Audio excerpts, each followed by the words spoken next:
আল্লাহর রহমতে ইসলামী আন্দোলন বাংলাদেশকে বাইপাস করে ক্ষমতায় যাওয়াটা বড় কঠিন একটা পরিবেশ আল্লাহর রহমতে তৈরি হয়েছে।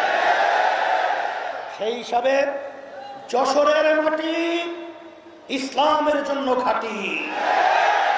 এই যশোর থেকেই আওয়াজ হবে। 53 বছর আমরা দেখেছি আর কোন মানব রচিত তন্ত্রমন্ত্রের মাধ্যমে আমরা আর নিষ্পেষিত হতে চাই না। বহুত মার্কা দেখেছি, বিএনপি দেখেছি, আওয়ামী লীগ দেখেছি, জাতীয় পার্টি দেখেছি। এখন বাকি রয়েছে ইসলামের শাসন দেখা। আর একমাত্র ইসলামী শাসনের মধ্যেই দুনিয়াতে শান্তি, আখেরাতে মুক্তি।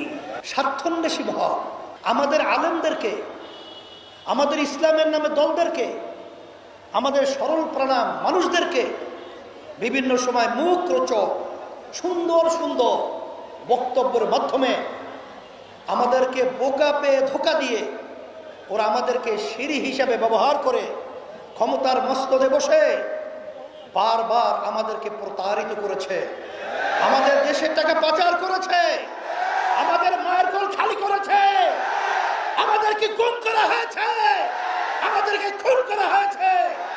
এর পরিবর্তন আমাদের কি করতে হবে?